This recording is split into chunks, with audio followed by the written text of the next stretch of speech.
Alright, you bastards. This is Some-Belgian-prepper, and today we're going to talk about riots and how you can do preventive and take active measurements against them while they're going on. But before we do that, if you're interested in detective stories, this is the first part of an 11-part series that I wrote. It's called Bloody Crosses. It's in Dutch, and if you're interested, it will be down in the link. So, riots. Well, the reason why I make this video is because this week in Belgium there was a big riot in the capital, and it was because of the outcome of a football match in Qatar, and yeah, some people took advantage of that and they went apeshit and they destroyed a lot of things. So that's the reason why I make this video.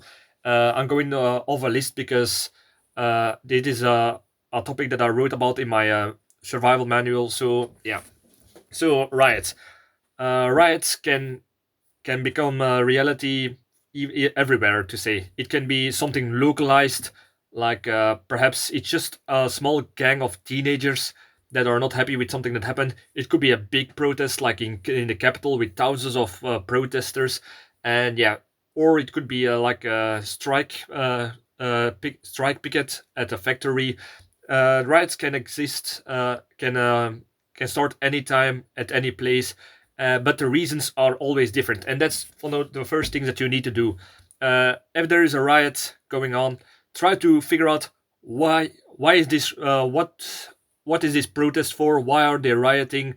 Uh, and then you got to do a little psychological analysis of the mob, because you can talk to one individual and they will say something. They will say something, perhaps something rational, but there is a mob mentality that will can get out of hand really bad. So try to figure out what is the protest about.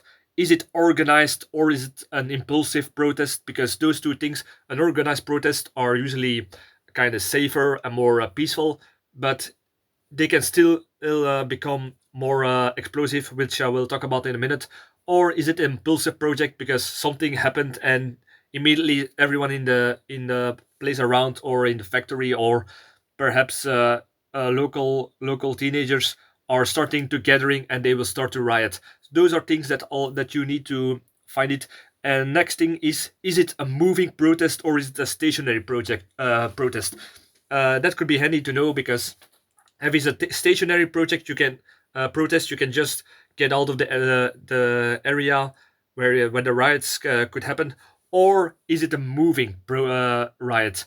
That is more dangerous, because the rioters can start to, with the mob mentality, they can go into a certain direction or they can spread out, and yeah, that's a sort of thing uh, that you need to watch out for, because if they go in a certain direction, I would advise to go in another direction, and they start to spread out. Then it's perhaps more time to hide, and yeah, that could be a thing. Is certain riots do have a certain area. It's not like they will spread over over a wide area, unless it's a really bad riot.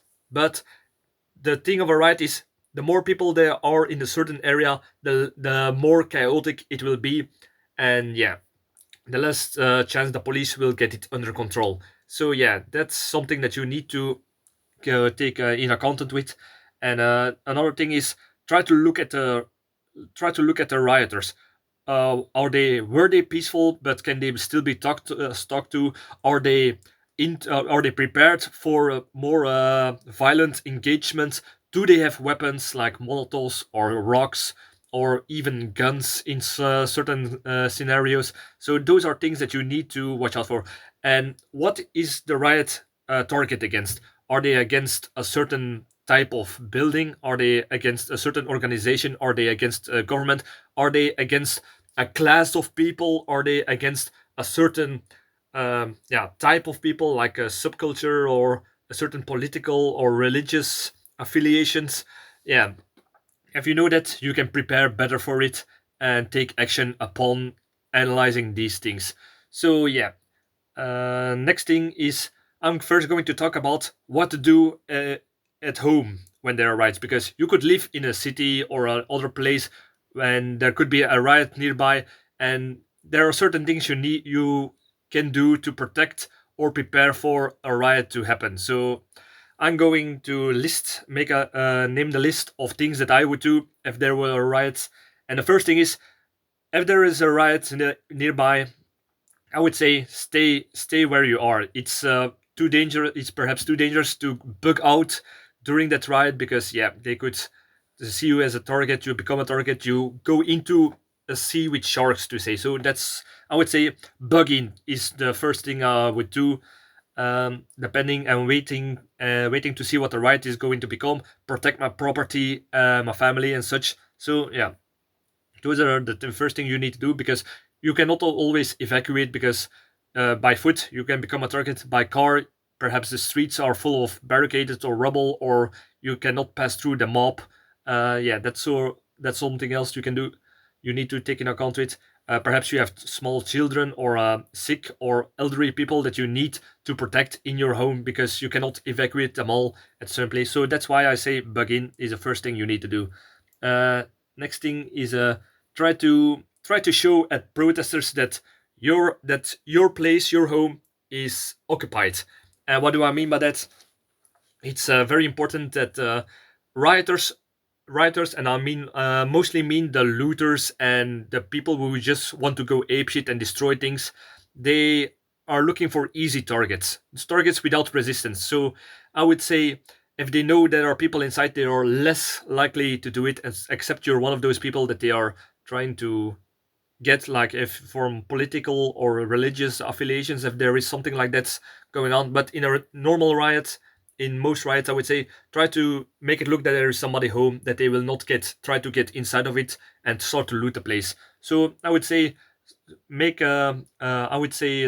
to let the lights on, that they can see light through the window, that they know that there is somebody in it. And the next thing I would say is, try to be a little more try to be a more little bit psychological. What do I mean by that? If there are rioters and they are hotheads or whatever, you can try to appeal to their emotions in a certain way. If you have a house, and there are riots nearby, I would say, try to get tape on the windows, pictures or drawings from small children. In the front of their yards, you can place some toys that indicate, here are children. And even if some rioters don't care about it, there will be fathers, mothers, or brothers and sisters inside of the riot mob, and they will think, oh, I have children, I do not want what to happen to this. It's like a appeal to their emotions, and they will say, perhaps they will say, we will not ransack or loot or attack this house. There are children inside. We are not going to that. I do not say it always works like that, but it's just a small chance that it will work. So yeah, that's just a little psychological trick that you can do. Next thing I would say, keep all your doors and windows shut, so nobody can just walk inside. Yeah, so that's an obvious one. I would say. Next thing is be armed. If you have a bat, a blank pistol to just scare them away in case they get in. Because yeah, even a mob will be at a distance if they know there is somebody with defending a certain home from the inside with a gun, and that can scare them away. And next thing is, if you have a real firearm, I would say be very carefully about it, because from the moment you use that weapon, you can just instigate the riot mob to target, to storm the house, and that's a bad thing. It's more psychological determined, to say, or for people that are getting inside. What you certainly will not do is stand in front of your house with a gun and just intimidating the riot mob. We saw this in America. There was certain a mob or riot mob that went to the mayor's house, and they passed through a house, and there was an incident where two elderly people hold assault rifles, and they were pointing it at all the people. But one wrong move, and it would have become a massacre for both parties. So yeah, be a little more sensitive. Do not try to provoke. Be It's just for home protection, and especially if you shoot somebody, if you're outside of your house, who are not really a threat to you. That's in law. If you follow the laws of your country, you will most likely be charged with murder. So if you want to defend your home, do it from the inside and only shoot if the riot mob really gets inside of your house. Right. So the next thing is keep fire extinguishers, fire blankets, buckets with sand, and a telescopic ladder always ready with you. Why? Because during a riot there could be people with Molotov cocktails, torches, or just people who put something in on fire. And yeah, I would say be ready for a Molotov through the window. And the reason why I say a telescopic ladder is so in case a Molotov lands on your roof and starts to burn, you can and start to open the how do you say this? Open the telescopic ladder and climb onto your roof and start to put a fire out with your extinguisher, bucket of sand, even something like this, a spray hose for normally for spraying toxic and for killing weeds or spraying water at your garden. This could also be a handy improvised fire extinguisher. So yeah, that's something important you need to have in your house in case things escalate and people start to burn shit down. Next thing I would say is keep your car inside of your garage.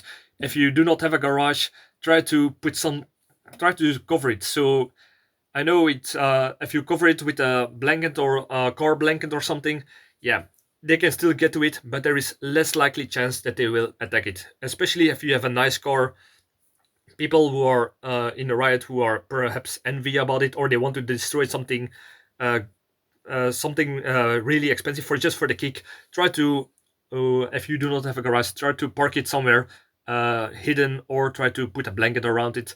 Yeah, I do not say it always works, but it's all about reducing the chances that something like that will happen. Next thing is stay informed about the riots. Listen to the news through internet, radio. Keep direct sight on the outside without being seen, I would say. So yeah, that's something that you will need to keep information about what is it escalating, is it getting away the riot, are they moving away. Those are things important things that you can make your decisions on. Knowledge is power.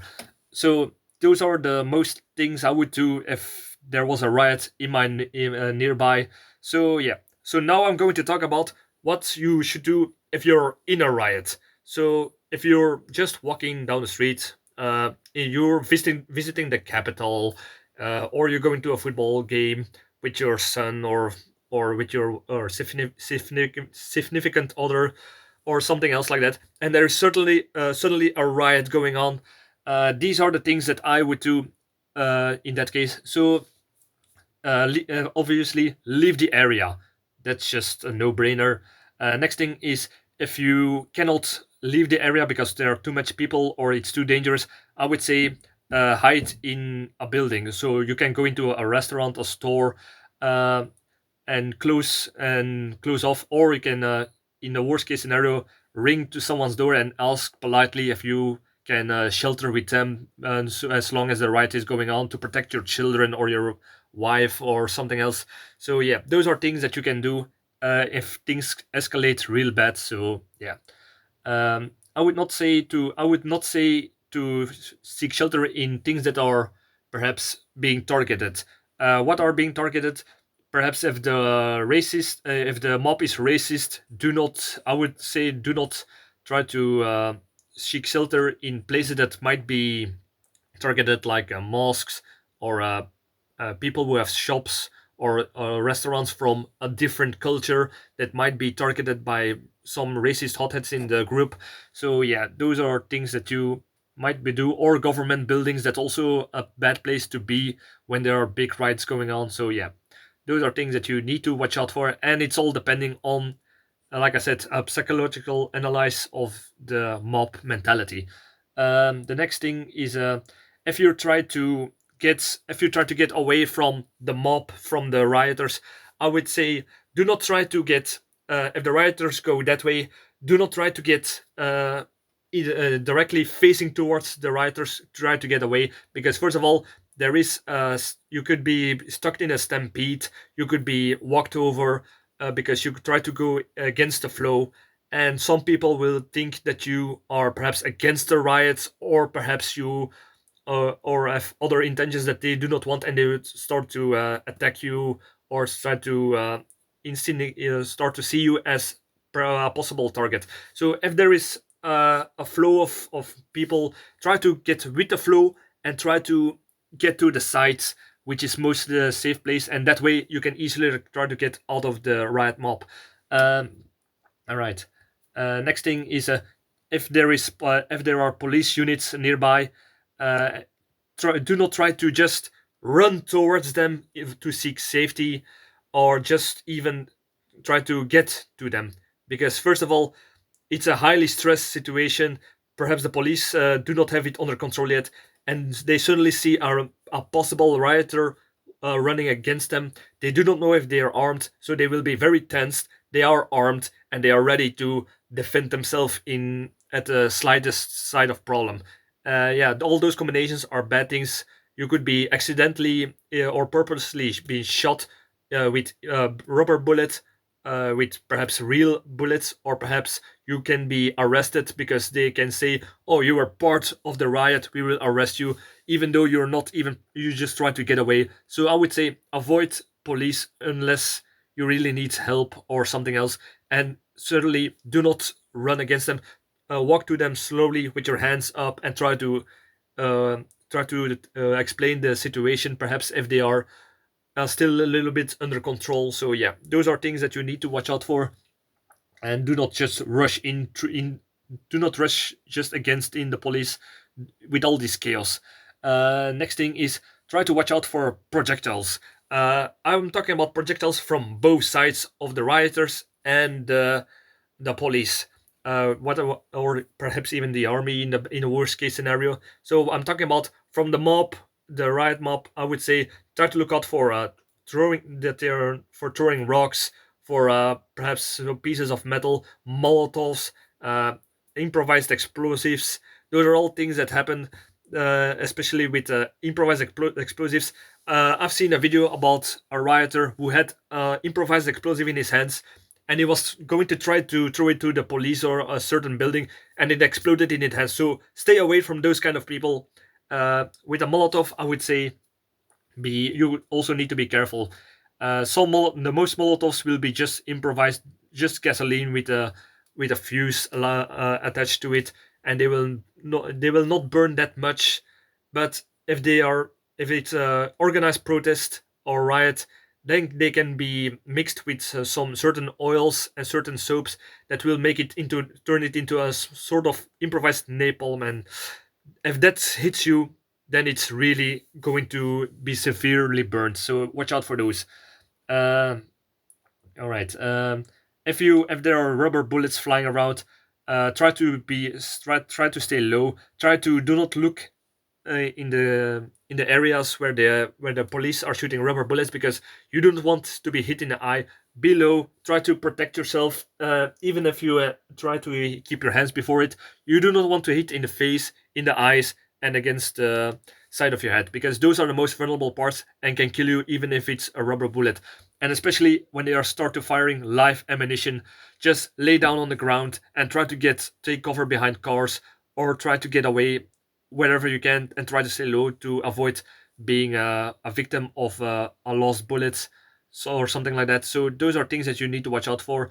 This certain example in the history is Bloody Sunday in Ireland, in 1971, I believe, where the when the how do you say this, paracommandos of the British Army started to fire at protesters, because they think there was a sniper somewhere, even though there wasn't, or they thought the protest was getting out of hand and turned into a riot, and they shoot it, and there were 14 people dead. So yeah, it could turn really bad real quick at any situation at any time, in those things. So next thing is, do not try to be a hero. I talked about this in another video, so if you want to look at that, be my guest. But I'm talking about, if you see a rioter destroy a car, trying to put a car on fire, trying to destroy a building, try to smash the glass, do not try to stop them, because first of all, it's a rioter. If a rioter does something like that, he will have no problem doing physically harm to a person.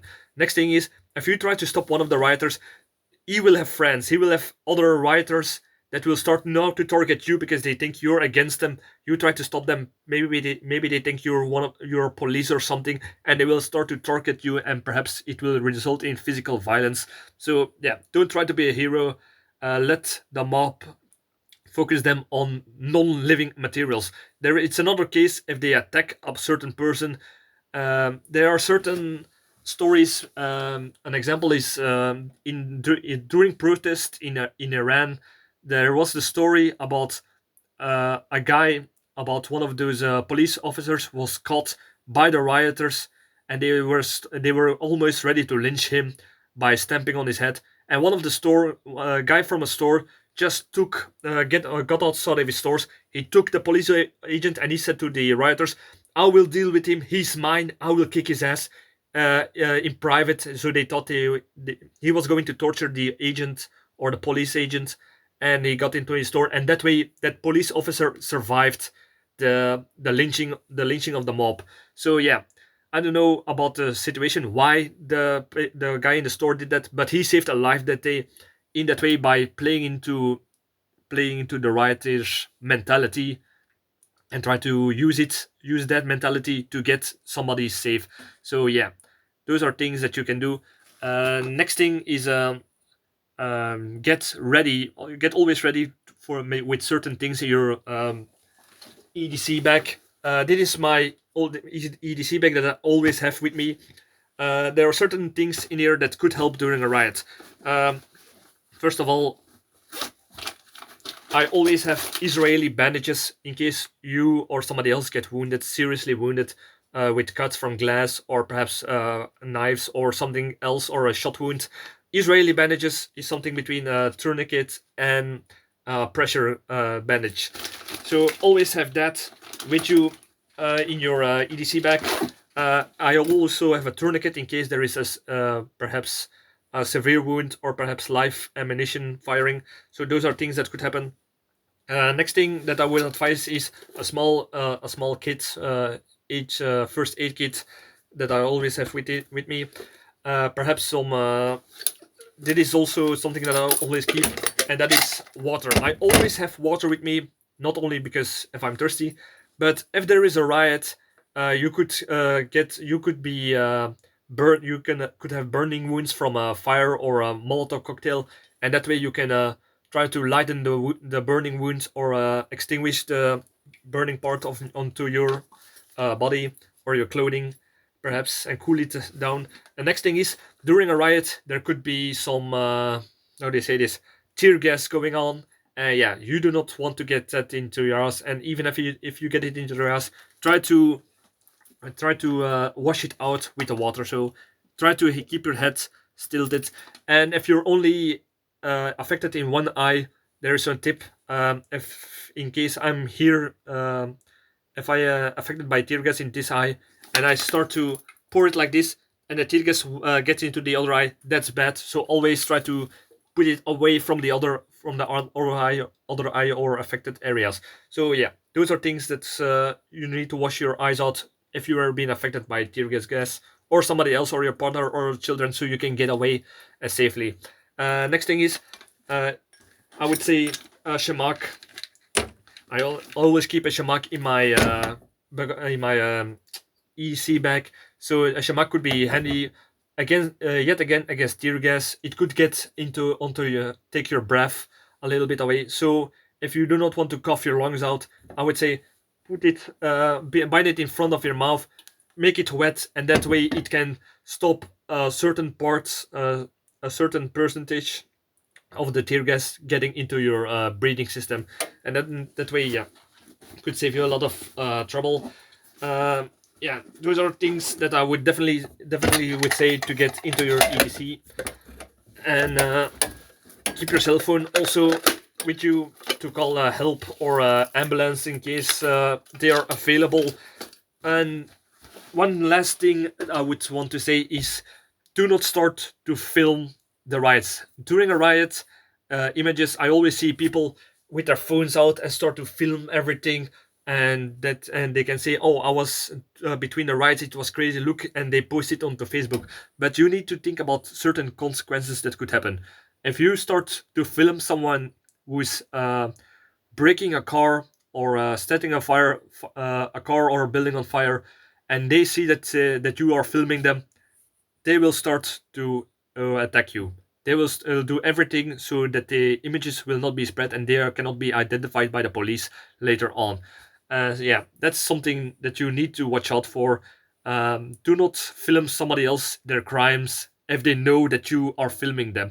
Do not become a target like this for some likes or click or some video on your Facebook or something. It's not worth it to be targeted by the rioters. Uh, so I think I'm almost ready. Yeah, there's those. These were the tips I would say to do if there is a riot going on, and yeah, I would say is if you got any other things that you would do during a riot that I've forgotten about, leave it in the comments. I'm always eager to learn from some new tips, or if you have experience with the riots, what did you do and all that stuff. So leave that in the comments, subscribe, like, and all that good stuff. And I would say thank you for watching and see you in the next video. Cheers.